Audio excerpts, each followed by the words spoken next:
టీఆర్ఎస్తో కలిసి వెళ్లడం ద్వారా ఏపీకి ప్రత్యేక హోదా సాధించవచ్చని వైసీపీ నేతలు చెబుతున్నారు.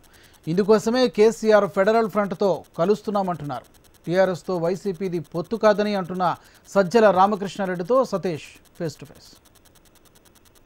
ఫెడరల్ ఫ్రంట్లో భాగంగా వారిని అన్ని పార్టీలను కలుపుకొని పోతున్నటువంటి టీఆర్ఎస్ పార్టీ ఈరోజు వైఎస్ఆర్ కాంగ్రెస్ పార్టీతో కూడా భేటీ అయింది.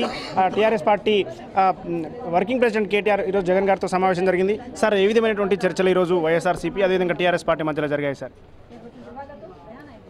ఏదైతే గత ఎన్నికల తర్వాత తెలంగాణ ముఖ్యమంత్రి కేసీఆర్ గారు ఫెడరల్ ఫ్రంట్ భావసారూప్యం కలిగిన ప్రాంతీయ పార్టీలతో కూటమి ఏర్పాటు చేసి రాష్ట్రాల ప్రయోజనాల పరిరక్షణకు నేషనల్ పార్టీస్ మీద ప్రెషర్ తీసుకొచ్చే ఒత్తిడి గ్రూపుగా చేయడం కోసం ఆయన చేస్తున్న ప్రయత్నాలు, అందులో భాగంగా మా ప్రధాన డిమాండ్ అయిన ఆంధ్రప్రదేశ్కు సంబంధించినంత వరకు ప్రత్యేక హోదా, ఇతర విభజన హామీలకు సంబంధించిన మా డిమాండ్కు sir, YSR Congress party TRS party కలిసి ఈరోజు ఎన్నికల్లో కావచ్చు ఈ విధంగా ఫెడరల్ ఫ్రంట్లో వెళ్తే ఆంధ్రప్రదేశ్ రాజకీయాల్లో ఇబ్బంది కలిగే పరిస్థితి ఉంటుందనేది టీడీపీ సంతోషిస్తున్నారు. వాళ్ళందరూ కూడా ఖచ్చితంగా వైసీపీకే ఇబ్బంది కలుగుతుందనే విధంగా వాళ్ళు చెప్తూ ఉన్నారు. సార్, అసలు పొత్తుకు అవకాశం ఎక్కడుంది?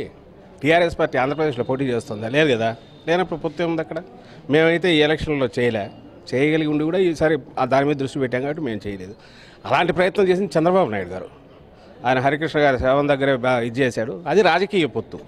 అలాంటి వాటితో డేంజర్స్ ఉంటాయి. కానీ ఇది బయట మనం ఒక కాలనీలో ఉన్నాము, కాలనీ బయట ఇంకొకరితో డీల్ చేయాల్సినప్పుడు కాలనీ వాళ్ళందరం ఒకటిగా ఉంటామని పోయి మాట్లాడడంలో చేయడం అనేది పరిమితమైన అందరి ప్రయోజనాలు ఇమిడి ఉండేటివి. గతంలో ఆంధ్రప్రదేశ్కు ప్రత్యేక హోదా వస్తే తెలంగాణకు కూడా ప్రత్యేక హోదా ఇవ్వాల్సిందని చెప్పి టీఆర్ఎస్ పట్టుబట్టిన అంశాలను టీడీపీ ఈరోజు చెప్తుంది. సార్, అలాంటి టీఆర్ఎస్ పార్టీతో ఫెడరల్ ఫ్రంట్లో వైసీపీ ఎలా వెళ్తుందని టీడీపీ ప్రశ్నిస్తుంది. అసలు వాళ్ళ ప్రత్యేక హోదా వాళ్ళనింది మాకు చట్టంలో పెట్టిన వాళ్ళ హామీలు ఏవో ఉన్నాయి అంతవరకు అని చెప్ప. ప్రత్యేక హోదా అనేది చట్టంలో కూడా లేదు అది.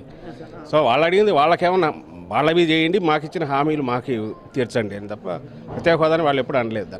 చివరిగా చెప్పండి, కేసీఆర్ గారితో భేటీ ఎప్పుడు ఉండే అవకాశం కనిపిస్తుంది? అంటే ఆంధ్రప్రదేశ్ ఎన్నికల తర్వాత ఉండే అవకాశం కనిపిస్తుందా? ముందుగానే కేసీఆర్తో ముందుగానే ఉంటుంది అనుకుంటా. ఎందుకంటే ఆ ఎన్నికల ముందుగానే ఆయన కూటమి ఏర్పాటు చేయాలనుకుంటున్నారు కదా.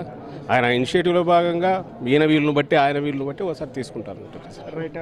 ప్రత్యేక హోదా అంశం కోసమే మేము ఈరోజు టీఆర్ఎస్ పార్టీతో ఫెడరల్ ఫ్రంట్తో వెళ్తున్నాం. మొత్తం అక్కడ ఉన్నటువంటి ఆంధ్రప్రదేశ్ ఎంపీలతో పాటుగా తెలంగాణ ఎంపీలు కూడా కలిసి పోరాడితే ఆంధ్రప్రదేశ్కు ప్రత్యేక హోదా వచ్చే అవకాశం ఉంటుంది. కాబట్టి అందులో భాగంగానే మేము వెళ్తున్నామని చెప్పి కూడా వైసీపీ సీనియర్ నేత సజ్జల చెప్తూ ఉన్నారు. Vote studio.